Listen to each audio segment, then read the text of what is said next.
এয়া ঐতিহাসিক বাতিপৰীয়া বৰনামঘৰ।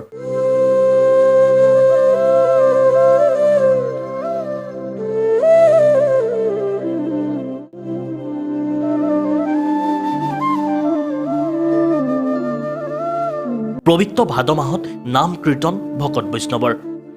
প্ৰায় ৩০০ ঘৰ লোকে সমাদৃত নামঘৰত হৰিনামেৰে মুখৰ। মুক্তিত নিস্পৃহ যিটো সেহি ভকতৰ নমো ৰসময়ী মাগুহু ভকতি।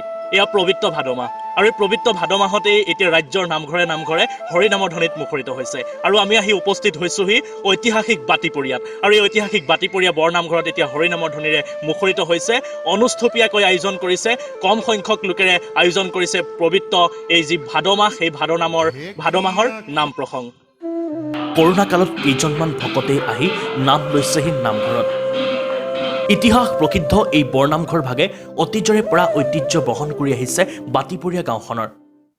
অসমীয়াৰ পবিত্ৰ ভাদ মাহত গুৰুজনাৰ নাম শ্ৰৱণ কীৰ্তন কৰি ভকতে লৈছে হৰিনাম। ৰাজ্যৰ নামঘৰসমূহৰ দৰে সেৰেঙা উপস্থিতিৰে এই নামঘৰতো গাঁৱৰ লোকে দুই এভাগ শৰাই আগবঢ়াইছে।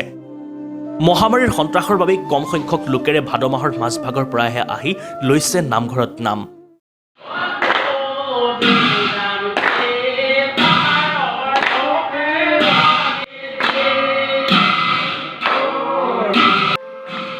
সামাজিক দূৰত্ব বজাই নামঘৰত সুশৃংখলিত পৰিৱেশ গঢ়ি তুলিছে ৰাইজে। পূৰ্বৰ ভাদ মাহৰ পহিলা দিনৰ পৰাই এই নামঘৰত আই বাপ বৈষ্ণৱেৰে ভৰি পৰে। কিন্তু এইবাৰ সেই পৰিৱেশ নাই। বছৰটোৰ সৰহভাগ সময়ে নামঘৰ বন্ধ হৈ থকাৰ পিছত এইদৰে পৰিৱেশ কিছু স্বাভাৱিক হোৱাক লৈ সুখ অনুভৱ কৰিছে ভকতে। প্ৰায় 6 মাহ দিন নামঘৰ বন্ধ হৈ থাকিলে, তেনেস্থলত 6 মাহৰ পিছত নামঘৰ মুকলি হৈছে। কেনেকুৱা অনুভৱ? আপুনি যিহেতু নামঘৰৰ সৈতে জড়িত হৈ থাকে। হয়, আমাৰ এই সমগ্ৰ দেশতে কৰোণা মহামাৰীৰ কাৰণে আমাৰ গোটেই হৰি মন্দিৰ বিভাগ বন্ধ হৈ আছিলে। এতিয়া আকৌ ভাদৰ পবিত্ৰ মাহত আমি সমূহ আকৌ একগোট হৈ আমি হৰি চৰ্চন কৰিবলৈ আগবাঢ়ি আমি সকলো সুখী হৈছোঁ।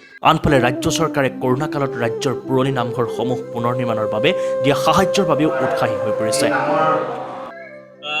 এটা কথা মই আপোনাৰ পৰা জানিম, যিহেতু ইতিমধ্যে ৰাজ্য চৰকাৰে এটা ঘোষণা কৰিছে যে নামঘৰবিলাকলৈ কিছু আৰ্থিক অনুদান আগবঢ়াইছে, এই ক্ষেত্ৰত আপোনালোকৰ নামঘৰে কি ক'ব? সেই কথাটো আমি শুনি অতি আনন্দিত হৈছোঁ যে চৰকাৰে আমাৰ এই ভগাচিকা নামঘৰবিলাকলৈ অনুদান আগবঢ়াইছে। আমি সেইখিনি লৈ আমাৰ এই হৰি মন্দিৰৰ ভাগ আৰু বহুখিনি আগুৱাই যাম বুলি আমি মনতে কল্পনা কৰিছোঁ।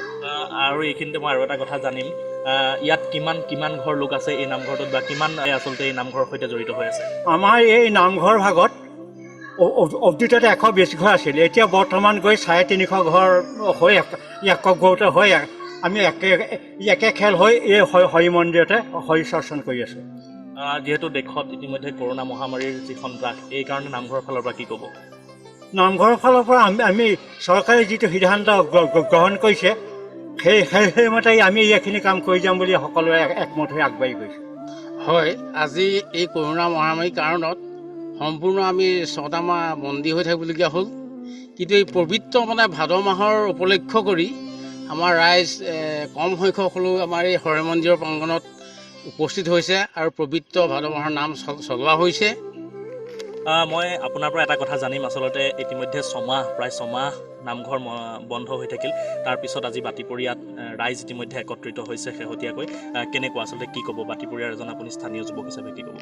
এইটোৱে ক'ম যে বাতিপৰীয়াৰ যি ঐতিহ্য, সেই ঐতিহ্য ৰক্ষা কৰি আমি পৰম্পৰাগতভাৱে আমি যি ভাদ মাহৰ ভদীয়া নাম, এই ভদীয়া নাম আমি অনুষ্ঠুপীয়াকৈ হ'লেও কম সংখ্যক লোকৰ মাজত আমি পালন কৰি গৈছোঁ, যাতে আমাৰ বাতিপৰীয়া গাঁৱৰ 250 ঘৰৰ লোকৰ ভৱিষ্যত সুকলমে পালন হয় আৰু তেখেতসকলৰ যি মনোবাঞ্ছা, সেই মনোবাঞ্ছাখিনি পূৰ্ণ হয় যাতে, সেইকাৰণে আমি নামঘৰত এইবাৰো আমি অনুষ্ঠুপীয়াভাৱে লকডাউনৰ কাৰণে আমি নাম প্ৰসংগ লৈছোঁ।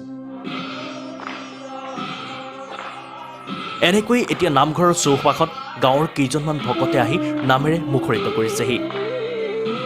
ঐশ্বৰ্য শইকীয়াৰ সহযোগত দেৱজিৎ নন্দন, হেডলাইন্স, দেৰগাঁও।